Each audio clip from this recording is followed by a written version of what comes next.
When God called Abraham, he said to him, "Get out and go." He said, "I want to bless you." In fact, he said that I will bless those who bless you. I will curse those who curse you, and you will be a blessing. And through you, in your seed, every family, all the families of the earth will be blessed. But when we consider this text, God says, get out of your family. Get out from your father's house. Get out from your country. Could God not have blessed him where he was? He didn't need to move countries to have a child. He didn't need to move countries to be a blessing.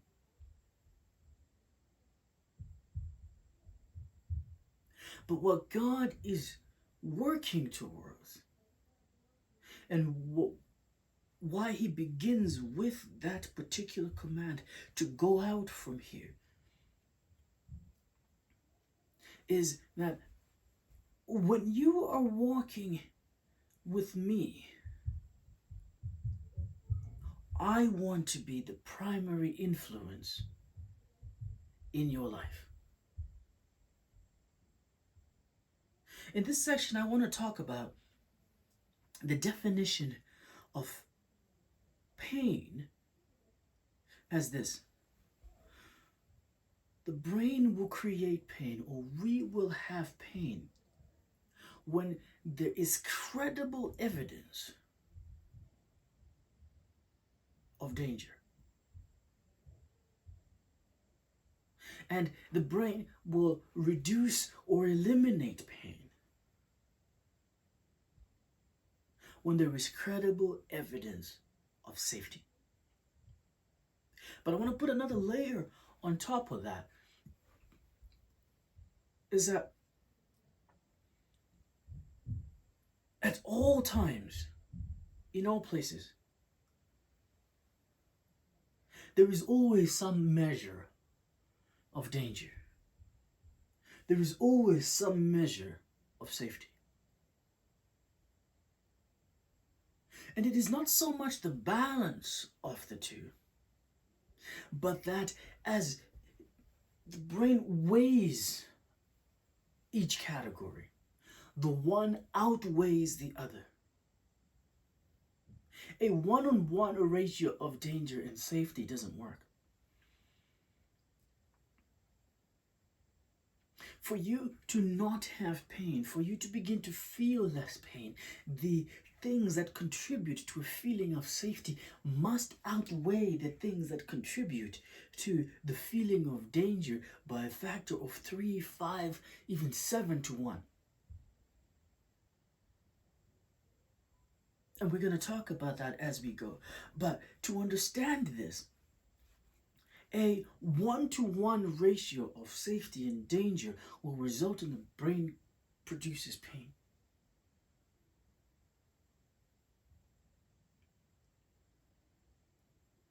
A 2-to-1 safety to danger will result in pain. Even a 3-to-1 in favor of things contributing to safety might still result in pain, because that is the power of those things that your brain considers dangerous.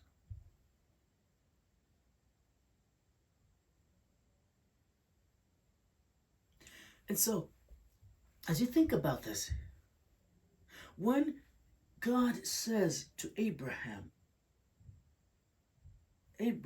at the time, he says, get out of your father's house, get out from your family, get out from your country, and go to a land where I will show you. God is not limited in his ability to bless Abraham where he is, but Abraham is limited in his ability to walk with God and to access everything that God has for him, as long as he is in a place where the influences in his life are different and maybe urging him, pushing him, pulling him, encouraging him, discouraging him from those things that differ from God's plan and God's mind for him.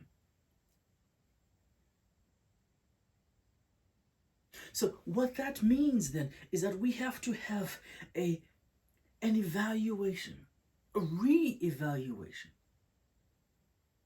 If not for the first time, an examination of what is it that influences you. On the borders of Canaan, where Joshua gives his speech that has that famous, "As for me and my house, we will serve the Lord." When Joshua begins that, he says, your fathers lived on the other side of the great river, and they worshipped idols. And he mentions Terah, Abraham's father, specifically. And he says, those people, they worshipped idols. And that's why it was so critical that God said to Abraham, I want you to leave here and to go there, because the influence of the idolatrous beliefs, the idolatrous worship, Abraham had to be separated from that. Now, if we take this a little bit deeper, the very first commandment, the Lord said, "Thou shalt have no other gods before me." Now, from everything that we know about God, He is the Creator. He is the original. To be able to think, to speak, and it was. He is the mighty God who is able to come to your defense. He is the Holy One who cannot stand sin, and yet He is God. That a holy God can love the sinner and hate my sin. God is able to separate those two and say, there is value in you, even if the thing that you are doing is wrong. He alone is God. The Bible tells us that there's no one above Him, there's no one beside Him, there is no one that is going to come after Him. He was God before, and He will be God after all of it is gone.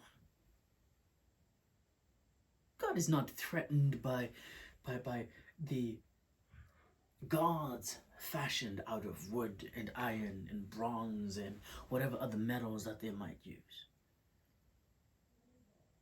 And if we're going to come to this modern time, God is not threatened by money. God is not threatened by my work.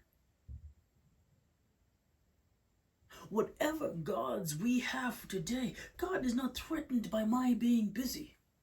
Yes, being busy is a god in these times.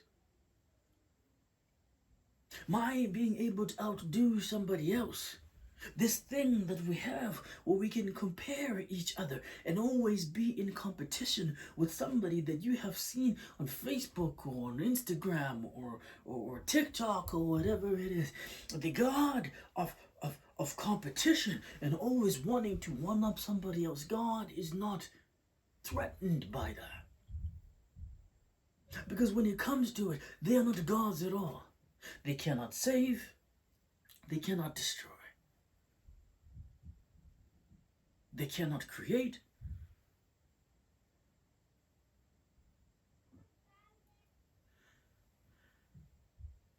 God gives that commandment. Not because He might be usurped and appended from His throne, but because when those things are in our lives, they stop us from being able to be in full relationship with Him and therefore access everything that He has for us. When He says, I am a jealous God, He's really saying that I am desperate to show you the depth and the breadth of my love, but I cannot do that when you are looking elsewhere. I cannot do that when your heart is beating and you are eager to move from me to something else.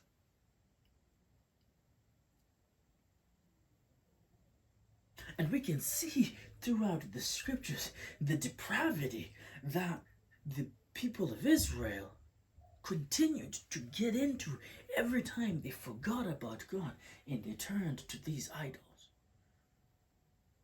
It made things worse, not better. When He says, I am jealous, He's saying, I want so much for you. I want it to be so good. The Bible said, eye has not seen and ear has not heard, nor has it entered into the heart and the mind and the feeling and the being. We haven't even been able to imagine what God has in store for those that love Him. Our best days, our greatest imagination doesn't begin to scratch it. And He says, I want that for you. That's what it means when He says, I am jealous. And because you don't even understand that, I am willing to step up in anger and get rid of all of those things so that there is no other choice but me.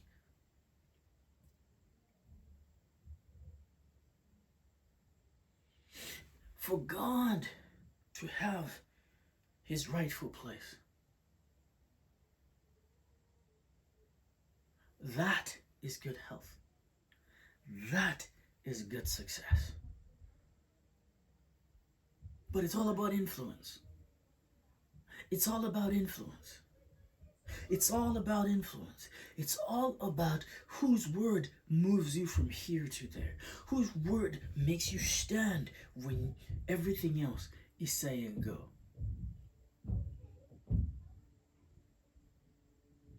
And so when we begin to talk about evaluating and examining your life with regards to chronic pain, the issue, as we looked at the definition, is this: what is credible? What is credible, and what kind of credibility comes from your family? And we can talk about small things that have a big influence. Because the things that happen in your family are the things that you are most likely to say and to believe and to do, because that's the way that we have always done it. Your father's house is where you get the rules for your life, the expectation of your life. That is where safety is defined for you. That is where love is defined for you. That is where justice is defined for you. That is where forgiveness is defined for you. And in adulthood, we may not be as aware of how deep the roots of that familial influence goes. But it has everything to do with your expectation. And as we get deeper now, I want to talk to you about what we call networks of meaning when it comes to pain. Networks of meaning I can describe in this way. Think about what happens at Christmas time. What happens at Christmas in your house? And how did you come by that? Let me illustrate this by saying to you, in this moment, as you're thinking about what happens at Christmas, what do you see? Who do you see? Perhaps you smell something. Perhaps you hear something. Is there music playing? The same carols over and over again? Or is it that you have a specific and album that you play all the time from a particular and a very specific artist? Do you wake up with the smell of turkey that's been roasting overnight in the oven? Do you have the smell of cinnamon buns? Of eggs, perhaps? Some coffee? Is there a tree in the house? Is it decorated? Is it a live tree?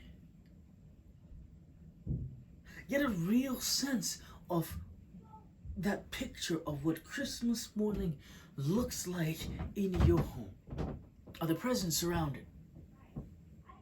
When do you open them? Who is there? And these are critical questions. If you were blessed to have your parents or your grandparents around as you grew up, then perhaps part of your picture includes your grandmother or your grandfather, perhaps a favorite aunt.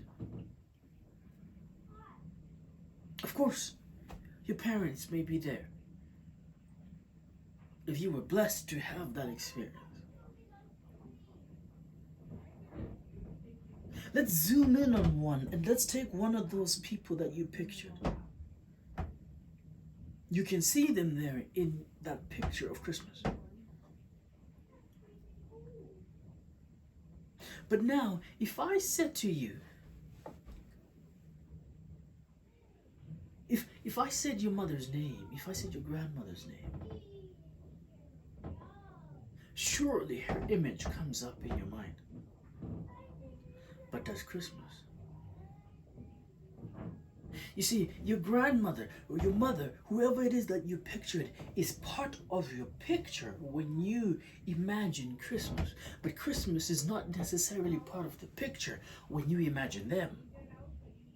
And this is a critical difference, because what we are doing now is trying to show that as far as your brain is concerned, there are areas that are related, but they are not always active.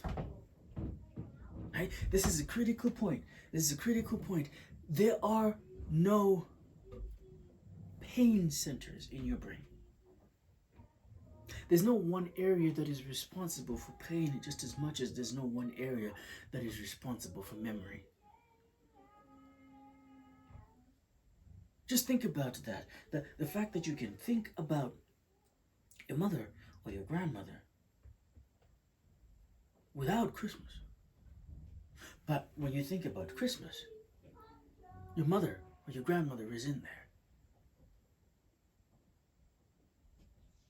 She is involved in both, but Christmas is not involved in both. We're going to take this a little bit deeper by following the thread that if one can be active in both, but one is not active in another, what happens when it comes to the experience of pain has everything to do with those connections. Right? This is one of the more complex areas, and I want you to follow with me for just a moment. If we would have right here, and let's call that M. Let's have another one here. Let's call that C and M for your image of Christmas that has your mother. And one question that appears all the time when you have any sort of medical appointment, somebody will ask you, has anybody in your immediate family ever had diabetes, blood pressure, any of those types of things? And what we're looking for is that connection. Now, let's assume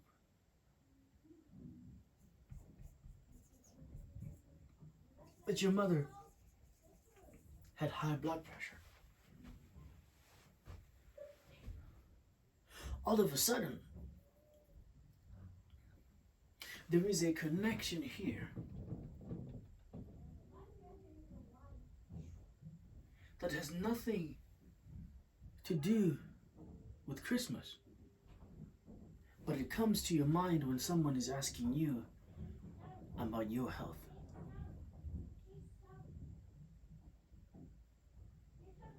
And let's say that because of this blood pressure, it ended up that your mother needed to be on medication.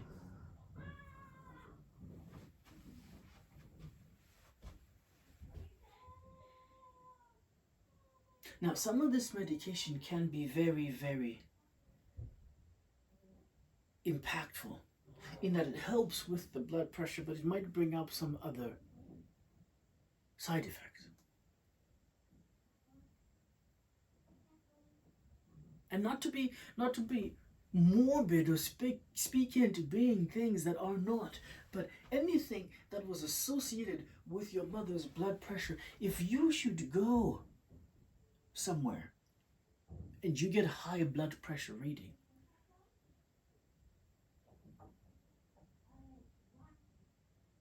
it is very likely that you're going to start to think about these things. Now, I went with something fairly simple, but if I can change tracks and talk about one of the areas that is really most common when it comes to back pain, I'm trying to illustrate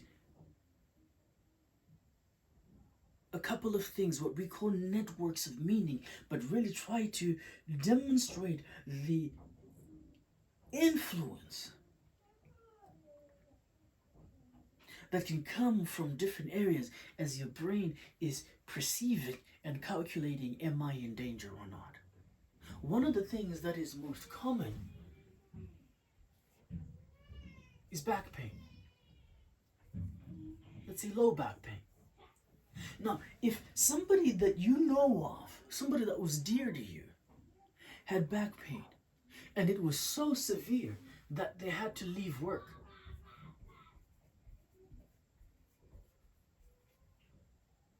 and that perhaps it was so debilitating at times that it caused them to lose sleep. And for the longest time, they ended up taking some medication to help them sleep. And in this place of difficulty, in terms of the medical system, it might take years for somebody to get an MRI. And so here this person is struggling with sleep for years before they can get a good scan. In the meantime, they've lost their work. In the meantime, they are no longer able to participate with their children. Work around the house gets difficult. And in a very short space of time, her back pain has an impact on the joy and the expectation of the children. Everybody needs to help out a little bit more when it comes to housework. Maybe the children can't be out as late participating in sports because they've got to get home and help with the chores.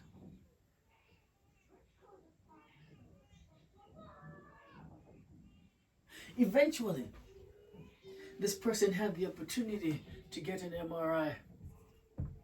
Turns out that, as doctors will often and erroneously say, it's bone on bone in there.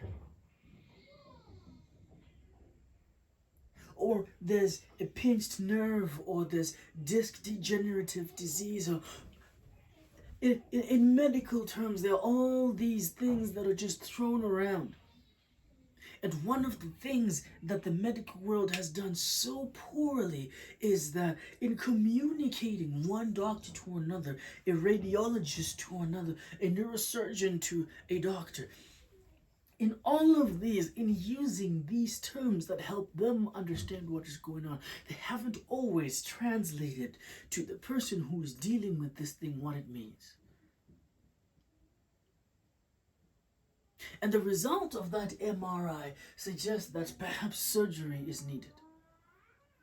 And so surgery not only becomes part of the picture, surgery has its own risks.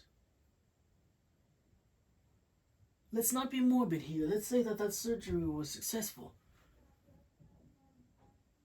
They did some sort of fusion procedure, and now here we are. This person continues to live, but for the rest of their life now, they may not pick up something over 40 pounds or whatever the number is. Now, if this was your experience, if this is somebody's experience as they're growing up, and I've seen this in the clinic, working with people with chronic pain. If this is your experience when you were growing up, if you should ever have back pain, I have seen it where somebody experienced an injury, and because this is part of their history, this is how low back pain played itself out in their family. This is how hip pain played itself out. This is how knee pain played itself out. The feeling of pain in their back automatically means I am going to have surgery. I am going to miss out on being able to play with my children the way that somebody was not able to play and throw the ball around with me and turn up for my hockey games and so on. What we call networks of meaning is really what are the connections that your brain makes when it responds to a piece of information. The prompt to think about your mother could bring all of this up, but it could also bring up Christmas. And the most important thing to understand when it comes to the brain will create pain when there's credible evidence of danger. When someone that close to you, someone whose influence and impact in your life was that big and you were dependent on them, and they went through something like this, the slightest hint that you might have back pain or shoulder pain or neck pain or anything similar to what they have is very likely going to drive the option and the path towards the way that they had it. I've also seen people who did not need surgery, but because of this network of meaning, this person that they knew had surgery, it was successful, and it was actually able to restore them to some of what they had before. And so the slightest hint of back pain, I've got to have surgery. I'm talking about the influence of your family, the influence of your father's house, the influence of your country, and why God said, I want to do something with you, Abram. But in order for me to do that, I have got to take you from this place. We need to redefine the influences in your life. We need to redefine where your mind goes, where your life goes, where your emotions go when this thing comes to mind. I had the great privilege of working with hundreds of veterans. And because of the unit, really the family unit that they are in the military, whether it's Air Force or it's Navy or it's the Army on the ground, whichever it is, if a friend of mine had this experience and this is the way that it went and they were successful with it, that's the way that I've got to go. And if they were not successful with it, I am not going to go down that route, because friends have credibility, because family has credibility.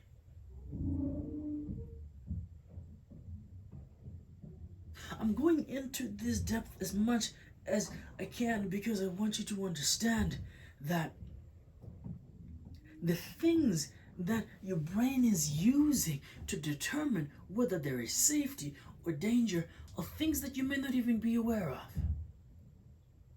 But because the brain makes all of these connections, we have got to work hard to try and figure out what this thing means to you.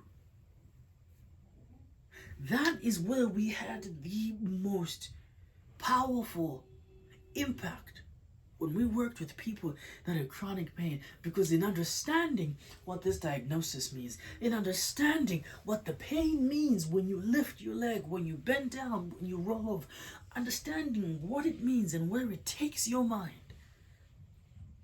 that is where the power was, because we were able to break down unnecessary barriers. We were able to break unnecessary chains. We were able to loose people from things and ideas and prognoses and diagnoses that were not necessarily accurate with what they have.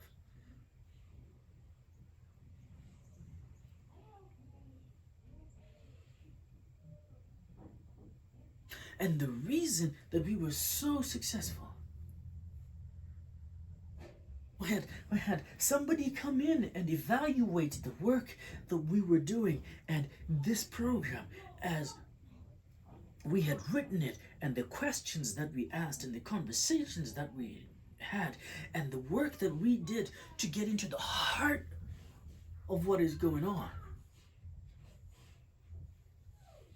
When we had packaged it all together and we looked at the outcomes when somebody came in, everyone that went through our program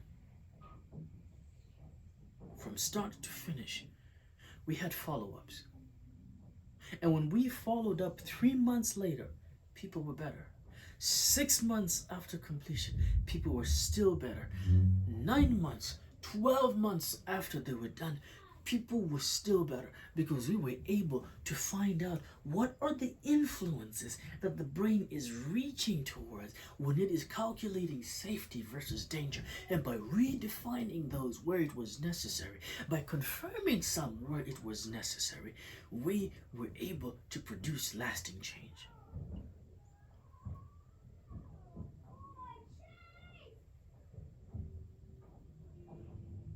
What we're saying here is that there is a real component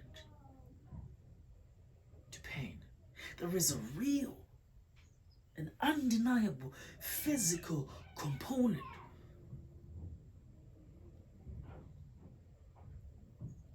And unless the Lord chooses to intervene, it will not be prayed away. It will not be positive thought away. It takes some real work with some good coaching to be able to find out what is really going on here and be able to separate those things so that there is freedom, so that there is motivation, if you will. There is a drive, there is an understanding that I can do X, Y, Z despite the pain, and I will be okay.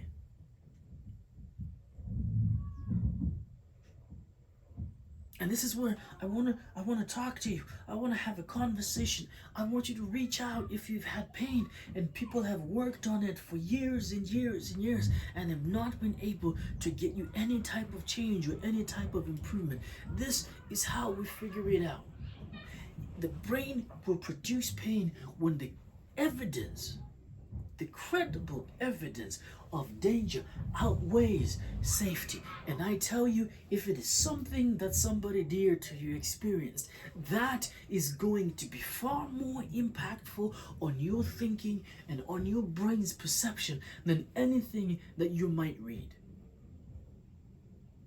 And so there's work that needs to be done there.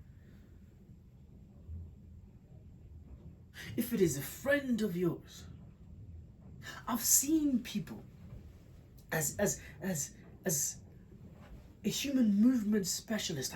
I was trained in examining movement, seeing how things should work in the body and what happens when things go wrong. And I have worked to restore those things. And as I'm working, I'm not so concerned with getting things back to where they were before, because at that level, things broke down. We're working to make things even better than they were before. And with that understanding, and with that perspective, and with that ability to see what is going on and what is driving this, I have seen two people who have back pain go to the same yoga class, and one of them gets better and the other one gets worse.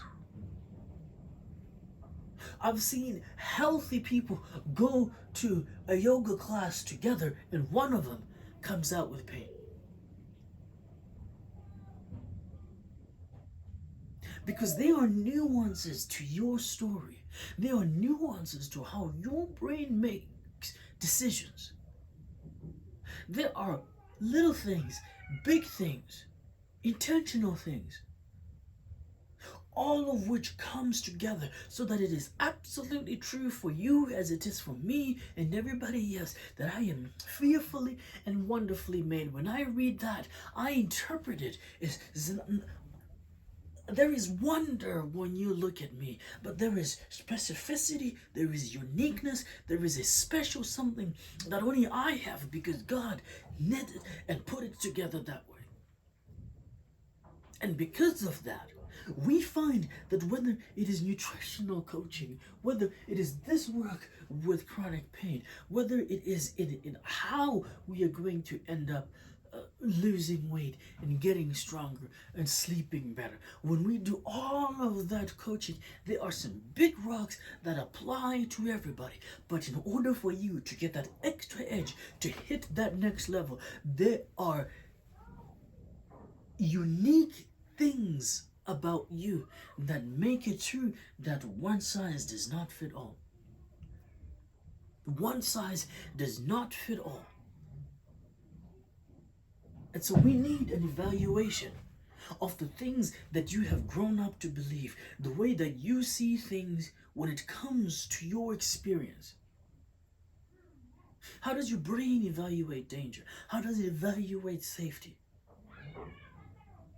And can we do something so that in the very same moment, we can change that balance and lift up to a factor of 3, of 5, of 7, depending on what it is that you are dealing with. We've got to lift that up so that there is a far greater safety measure, a prognosis, a diagnosis, that when you look into your future, what you see are good things.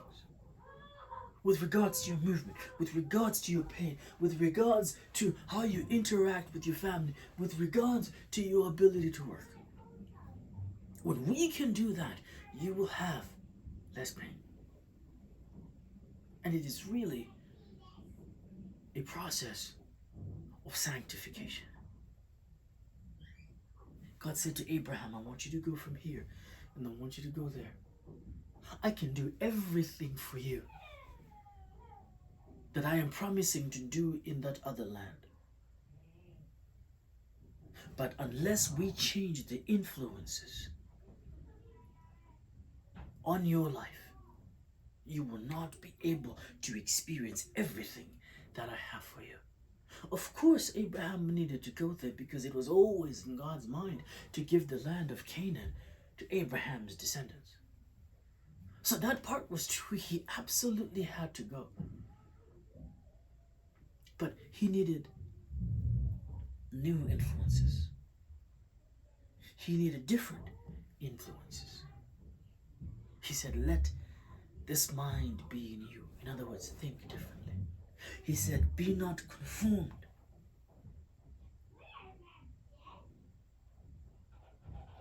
In other words, pivot. Don't be bound by this. So much of what directs our lives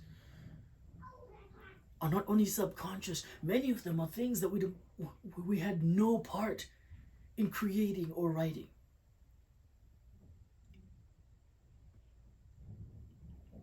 But we need a reevaluation.